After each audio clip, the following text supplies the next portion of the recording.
मैं बात करूंगी इस रोटी मेकर के बारे में। मेरा क्या एक्सपीरियंस रहा है तो वो शेयर करना चाहती हूँ आप लोगों से।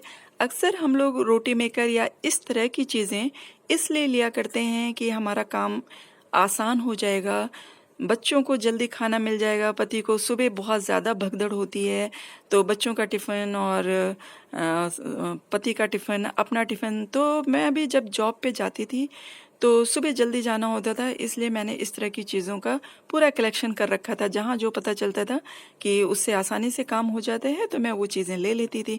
तो उस समय मैंने ये करीब 8-10 साल पहले 1999 में लिया था इस रोटी मेकर को। बहुत ज़्यादा ऐड आता था इसका, उसमें बहुत अच्छी रोटी, फूली फूली रोटियां दिखती थी। तो मैंने सोचा चलो मैं भी अपने परिवार को फूली फूली रोटियां खिलाऊंगी और काम भी जल्दी हो जाएगा और जल्दी सुबह काम निपटा के फिर मैं भी जॉब पे भाग जाऊंगी जल्दी से, तो टाइमली मतलब जा सकूंगी। रोज़ रोज़ रोटियों की वजह से देर हो जाती थी। तो मैंने भी ये रोटी मेकर लिया, लेकिन मैं आपको अपना एक्सपीरियंस बताना चाहूँगी। इस पे रोटियां तो बहुत फूली बनती हैं, इसमें कोई शक नहीं है, लेकिन जब आप रोटियां खाएंगे ना तो आपको ऐसा लगेगा रबड़ की रोटी खा रहे हैं। ऐसा लगता था बिल्कुल जैसे चमड़े की रोटी खींच रहे हैं। घर में भी सब लोग बोलते थे और मुझे खुद को भी रोटी खाना इसकी अच्छा नहीं लगता था। तो मैंने सोचा, पहले दिन तो मैंने सोचा शायद हो सकता है कि वोल्टेज अच्छा नहीं रहा हो इसलिए रोटियां ऐसी बनी हो, क्योंकि ये जो प्लग लगा के, इस पे प्लग लगाना पड़ता है। जब ये गर्म हो जाता है इस पे लोई रख दीजिए और इसको ऐसे करके यहाँ पे ऐसे बंद कर दिया और ऐसे टाइट दबा दिया और रोटी फैल जाती है। बहुत ही आसान है बनाना तो। लेकिन जब मैंने रोटी बनाया तो मैं आपको क्या बताऊं, ऐसा लग रहा था कि मतलब वो रोटी नहीं खा रहे हैं, रबड़ की रोटी खा रहे हैं हम, आटे की रोटी नहीं खा रहे हैं। ऐसा लग रहा था कि मैंने रोटियां रबड़ की बनाई हुई है। तो इन लोगों ने बोला कौन से आटे की बनाई है, मैंने कहा आटा बिल्कुल चेंज नहीं किया है, वही आटा है। लेकिन किसी को पसंद नहीं आई। फिर भी मैंने दूसरे दिन भी बनाया कि शायद एक दिन वोल्टेज ठीक नहीं होगा, तीसरे दिन बनाया। ऐसे ऐसे करके मैं 10-15 दिन तक तो ले गई। फिर किसी को रोटियां अच्छी नहीं लगी तो मैं अपने लिए बनाती थी, जल्दी से बना के टिफ़िन में रख लिया।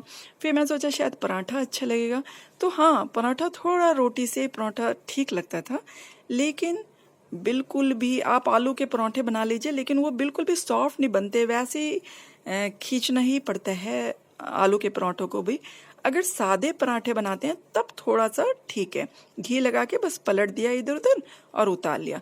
तो मैं अपने टिफ़िन के लिए वही बनाती थी और बाकी इन लोगों को सबको फिर से मुझे हाथ से ही बनाना पड़ा और इसको मैंने बंद करके रख दिया।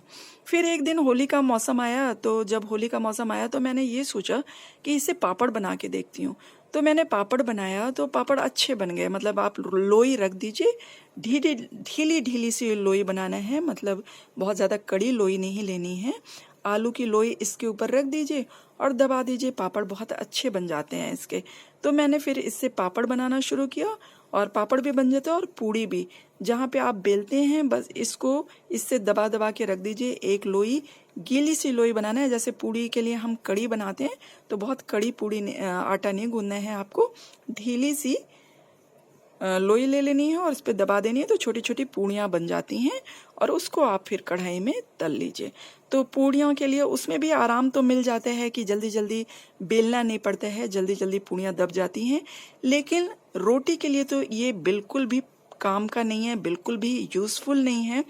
तो मैंने जो अपना एक्सपीरियंस किया, अनुभव किया, वो मैं आप लोगों को बताना चाह रही थी कि बहुत सारे लोग इसको सिर्फ अट्रैक्ट होके ले रहे होंगे कि फुली फुली रोटियां खाएंगे, तो वो बिल्कुल भी आपका काम नहीं आने वाला है। आपके उस तरह के रोटियां फुली फुली नरम नरम बनने के खाने के काम नहीं आएगा।